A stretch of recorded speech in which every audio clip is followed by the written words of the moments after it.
And thank you so much for your patience. Remember, this isn't just my show here on NDTV. This is our show, and we are going to build it together, you and I. And right here on the first episode of India Matters, the first breaking images of the big diplomatic engagement of the day, breaking right here.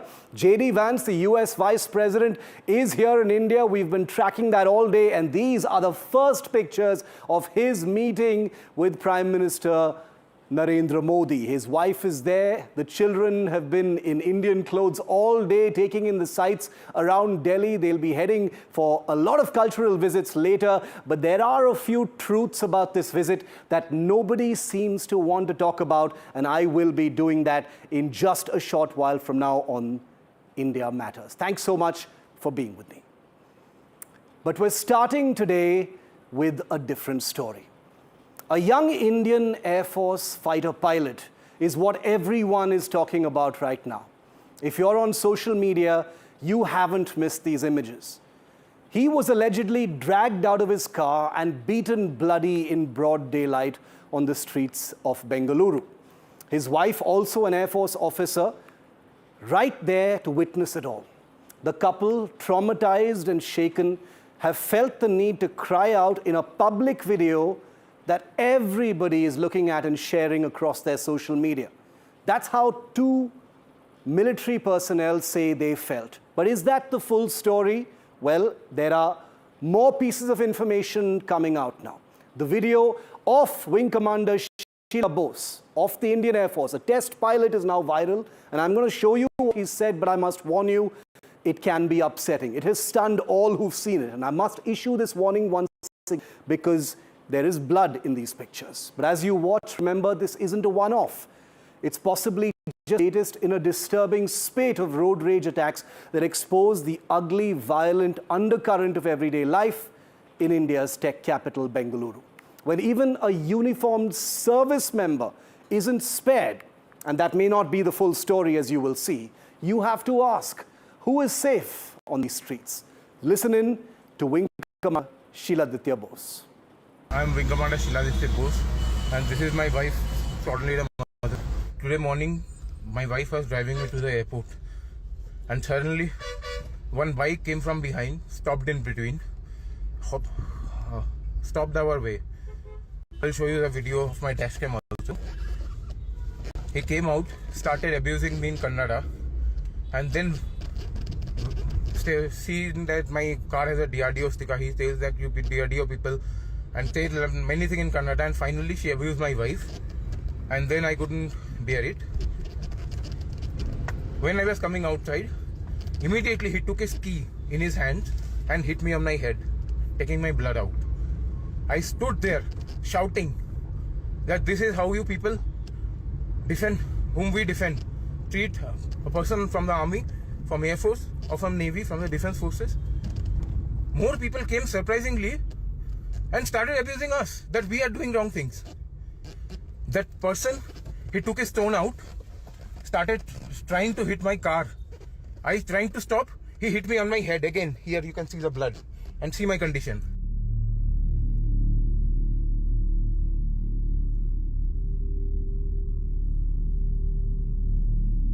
But the other locals, they were supporting him, they were holding my hand. That guy even bit me in my finger. He bit me in my finger. It's atrocious. If I had the capacity, I could have done anything to him. I was larger in size, larger in power. But he came, shocking because he came prepared. He had a keys in his hand, wearing a helmet, and he wanted to aggravate the situation. And God knows what would have happened if my wife was there alone. I'm very worried now that my wife and my kid are there alone. This happened in the heart of the city, in DRDO area. Sir, is it a case of road rage or it's a case something related to language dispute? It is a clear-cut case of road rage, nothing to do with the language. And it is a fight between the officer and that accused. We have secured him. All the CCTV footages in different angles and there's a video shoots done by the localites indicate that both of them have fought on the road, and it's a clear-cut case of road rage. So this was a case of road rage on the streets of Bengaluru. There are separate pieces of video that have come out in sequence, 2 videos that were put out by Wing Commander Shiladitya Bose, and now the police have put out CCTV footage as well, though there are people within the Air Force community who are already alleging that selective footage has been leaked to make it seem like it was something that it wasn't. Joining me live now, Deepak Bopana is NDTV's correspondent in Bengaluru, and also with me in just a moment is someone who is in touch with Wing Commander Shiladitya Bose and someone who has actually been his instructor in the academy, is in touch with the family, and you will only hear him here on NDTV. Deepak, very quickly to you first. The latest images that you've brought out, that the police has put out, which I am hearing people in the Air Force say is selective, paints a picture of this being some kind of a road rage incident. An FIR has also been filed. What is the police saying?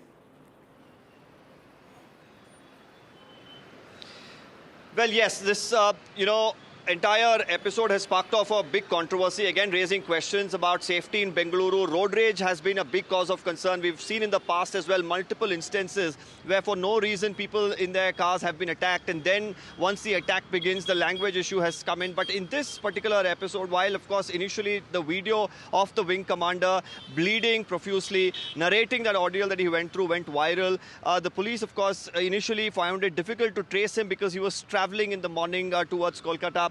Eventually, of course, getting a hold of his wife, and then an official FIR was registered. They got hold of this individual and arrested him, or picked him up for questioning as well. Then they've questioned him. They've identified the location where the incident took place, and there the CCTV footage that they have released shows that both of them went at each other. Now, it's also not very clear at this point in time whether this man who's been picked up, whether he wants to file a counter FIR. If that happens, how will the police approach this will be very interesting to note. But like you mentioned, there's of course 2 sides to every story. But here there is of course a lot of questions raised on whether this is selective footage that is coming out. There's also questions raised on whether there was only partial truth to what the initial story that was narrated. Now a thorough, detailed probe is required for the police to come out and give us more clarity as to what exactly happened. Okay, so still there are some missing pieces as to what may have happened, but it is clear that the videos that we have in front of us do not tell the full story. And we're quite familiar with this kind of thing, especially when the story is developing. But there is a huge amount of outrage. And one person who's been in touch with the family, with Wing Commander Shiladitya Bose, is his own instructor from the military academy, Group Captain Anupam Banerjee. Himself a veteran fighter pilot, someone who has been a spokesperson of the Indian Air Force. Group Captain Banerjee, welcome. I know this has been an upsetting day for you personally, for the Air Force community in general as well.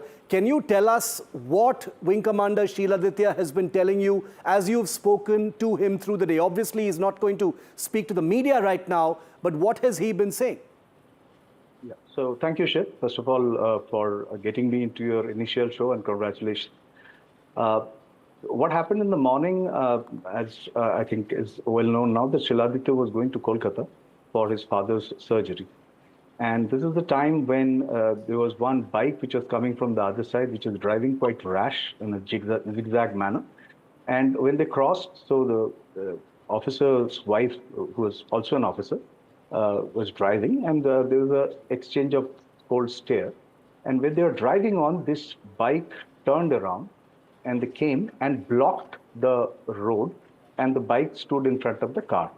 And when this happened, then I think the driver went to the side of the lady and started banging the door. And this officer who then told to come, who was on the other side, then this guy came towards him. And when the altercation was taking place, the guy had the key in his hand, and with the key between his fingers, he has put a solid blow on his head. Luckily, fortunately, his eye got saved, and there was a lot of bleeding which was happening. I think this is the time when they came out and the altercation happened. And towards the end, when the altercation was happening, there are other people who joined it, and he was also hit by the stone. There was a guy who picked up the stone, I think the same person, and hit him on his head. And this is the time when somehow the other people, got them out of the scuffle, and they drove on and went to the police station. I understand what you're describing, the initial part of what Wing Commander Bose has also brought out. How are you reading the other footage that has just come out, courtesy the police in Bengaluru, Group Captain Banerjee? Because these pictures suggest that it was a brawl, it was not one-sided, it was not them under attack. I would say that maybe the young officer was, trying to protect his wife. Maybe that was what was going on. Do you think this is selective? Yes, I mean, it is very evident that the vehicle is nowhere in sight, and there is the entire footage is not visible. I was not in that place to really comment on what is happening. From the video, what I can make out is that there is a brawl happening, and it is obvious that the military officer will be much more powerful than a local guy who is, not really trained. And this is exactly the issue, Shiv, that there are times when this kind of things are happening and the armed forces officer come under attack, that, at times, these people are very well trained. So we need to really, really have the law and order established in such a way that where people do not have the courage to really turn back, come and block the road and do things, this can lead to a very, very uncalled for situation. And this is not the only incident, because we are seeing that this kind of things have happened in past also. So this is like a genie inside the bottle, is better inside the bottle. All these things, when it happens, when it starts happening, then that, the discipline which an armed forces is supposed to make of, when your own family is under attack, when you are under attack, you are under pain, that wall of discipline tends to fall off. Yeah. And this is a very dangerous situation. And what is particularly disturbing about the videos that have come out, Group Captain Banerjee, is one doesn't normally see service personnel putting out videos into the public domain. There are channels, there are redressal mechanisms within the Indian Air Force. You've worn the uniform as well, and Shiladitya personally. What may have compelled him to, go onto social media for this kind of thing? Because there is a tone of sort of betrayal and helplessness in what he's saying, which is very disturbing. He's a fighter pilot, for God's sake. Yes, if you look at the video, it looks like as if he's, he's really fleeing, he's shocked. And the bleeding face of his is actually crying out for help. And this is, I think that the entire shocking incident when it happened, because nobody is expecting when you're early morning, you're going to the airport, you're in a hurry, you're really not ready to pick up a fight on the road. Yeah. Now, this is when somebody comes and blocks your road, hits you, you start bleeding, and the entire thing gets into a spiral, which is not really a positive spiral. So I think that shock and that, the overwhelmingness of the incident, the bleeding, wife being, kind of manhandled, all these things lead somebody taking decisions which are, not always by the book or, So he probably put it out thinking that if there is no help coming, at least he will reach out to the larger audience and probably show that. Having said that, there are always pluses and minuses of whatever is being done. When things happen at the heat of the moment, there are mistakes which can happen. You are not always by the book.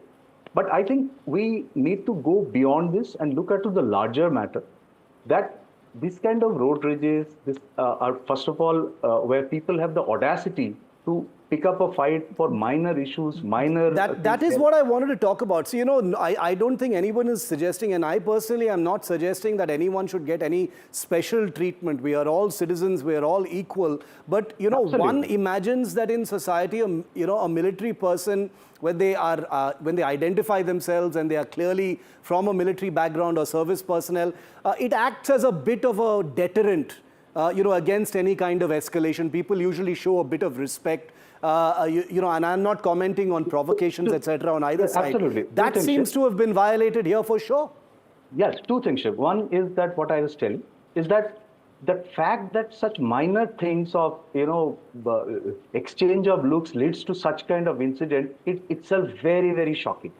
The second thing is that when, despite of knowing the fact that the person is from, there's a DRDO sticker in the car, the person is from armed forces, that the whole thing goes on. So I promise you, treatment I promise you we'll be tracking this very, very closely. The full story is not out yet, but we will be tracking every aspect of it. Group Captain Anupam Banerjee, thank you very much for speaking candidly and being here on episode 1 of India Matters. The big pictures coming in right now lead right into story 2. These are pictures of Prime Minister Modi with the second family of the United States, J.D. Vance and Usha Chilikuri Vance, and their 3 beautiful children at 7 Lok Kalyan Marg. These are the latest pictures coming in, the latest manifestation of what is easily the world's most important relationship. Remember, there's a huge charm offensive happening.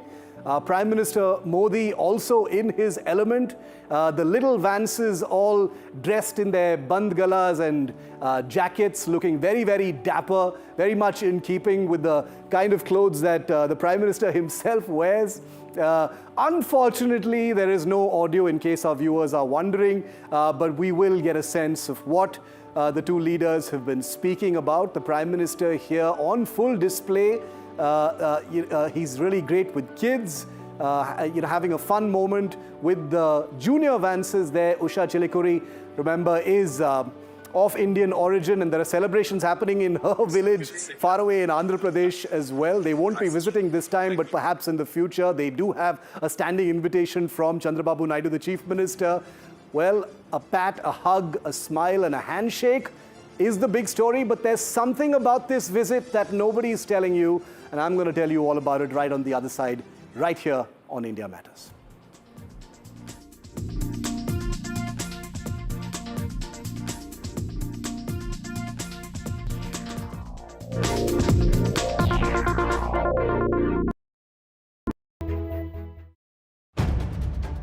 If it matters to you, if it matters to you, if it matters to you, it matters to India. It matters to India. And it matters to me. And it matters to me. India Matters with Shiv Aroor, only on NDTV 24/7. Gold plus optimistic reflective glass लगाओ, धूप की गर्मी को दूर भगाओ और बिजली का बिल भी बचाओ. In today's interconnected world, India's voice is more crucial than ever. When India speaks, the world listens. At NDTV World, we are that voice, bringing you intelligent and insightful news from India and beyond. From geopolitics and diplomacy to economic shifts, migrations, tech disruptions, and the stories of our diaspora, we cover the news that shapes our global future. NDTV World, your new home for global news is here. Finessa Windows, beautiful and durable designs. Installation से maintenance की lifelong customer service. आपके घर में फिनेस्टा नहीं है तो call कीजिए. Finer Finesta. The diplomatic niceties and progress of the entire India-US relationship. It's also about what the Trump administration is actually planning to do. It's not just about trade spreadsheets and tariff alignment. It's not just a prelude to a potential Trump visit. It's about the next phase of what is arguably the world's most important bilateral relationship. Now let's get right into the meat of where things are actually at. Now let's get the obvious out of the way. Yes, the Vances are doing the full culture circuit. You've seen the pictures. His Indian origin wife, Usha Chilikuri Vance, is right there alongside him, and they've just met the Prime Minister. These are the first images in traditional wear, their kids dressed, desi, visits to iconic sites. The photo ops and pretty optics aren't going to derail the hard-nosed, cold-blooded negotiations that lie ahead. Because this visit, above all, is about power, leverage, and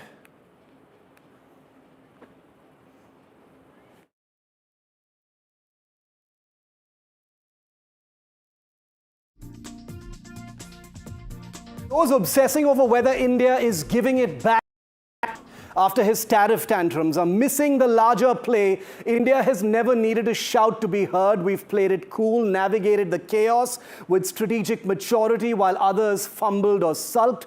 India adapted, absorbed, and waited for its moment. And here it is. Trump may be unpredictable, but sending J.D. Vance here before any visit from the president himself this time is no coincidence. It's a signal, a serious one, that India is not just a trade partner, it's a pivot, a global swing state, a player the US wants locked in before the dust of election rhetoric settles. Those stuck on tariffs and trade numbers are missing the bigger story. This is about deepening defense production, about making India a critical part of Washington's China strategy. It's about rare earth, digital infrastructure, aerospace collaboration, quantum computing, and joint space ventures. But the naysayers won't quite tell you that. And let's not forget, under the Biden administration, the relationship saw its roughest stretch in recent years. Katsa threats, F-16s to Pakistan, deafening silence on terrorism, a serious trust deficit. Now with Trump 2.0 potentially on the horizon, India is being courted differently, but not submissively. So yes, the Vance family's India charm offensive makes us smile as Indians, but the real test lies in what comes next, because India isn't here for flattery anymore. We're here for leverage, and we're playing to win. This is the new India-US equation, and this is why India matters. I want to tell you why all of this should really matter to you now. Because J.D. Vance may be the Vice President of the United States. He's not Trump, but he is the #2 man in the Trump administration. But why does his visit and what he's going to be doing here matter to you as an individual, as an Indian here in this country? Let me tell you, because I promise you it does matter. 35% of US visa rejections in the recent past have been Indian US visas, which means students are suffering. A Vance visit and the signaling could actually help that. Apart from students, there are many other benefits as well. Cheaper American goods, if the tariff alignment actually takes place, it means that the market churn will mean greater consumer choices and options and cheaper American goods. Family reunions could get easier, and that's because flights could get cheaper. In fact, this summer, India-US flights are already going to get cheaper, and that can only get better. Faster access, better supply chains means that the corporate world between India and the United States looks set to get better, but faster access doesn't just mean the corporate world. Defense outsourcing is huge. This is something that I look at very closely. The US is not only selling weapons to India, but building many of its weapons and parts and structures in India, and that means a lot of new blue-collar and white-collar jobs. So this is Tesla. Elon Musk and Prime Minister Modi spoke very recently, and the gates could soon be open for Tesla coming into the country. Starlink, remember, has already announced partnerships with 2 of India's biggest telecom majors. The reason why I'm mentioning all of this is because the Vance visit lubricates the possibility moving forward into all of these things. I want to bring in NDTV's Gauri Dwivedi. She's right outside Lok Kalyan Marg, where the Prime Minister is meeting with J.D. Vance as we speak.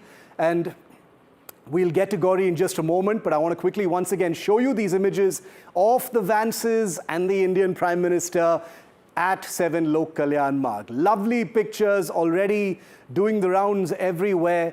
Extremely important. India's diplomatic machinery will be looking closely at these images, because remember, charm offensives and body language aren't everything, but they are definitely something, especially at a time when things are unpredictable and a lot of things about this relationship are up in the air. There is chaos, there is conflict, and India has leverage. Gauri Dwivedi, my friend and colleague, is right outside 7 Lok Kalyan Marg, and Gauri is rare because she is a credible voice on global affairs, on China and the India-US relationship. Gauri, interesting, all smiles and handshakes and hugs inside 7 Lok Kalyan Marg, but we know that there is some very hard-nosed negotiating that's going to be taking place. All the cultural stuff is very nice to see, but there's real work ahead.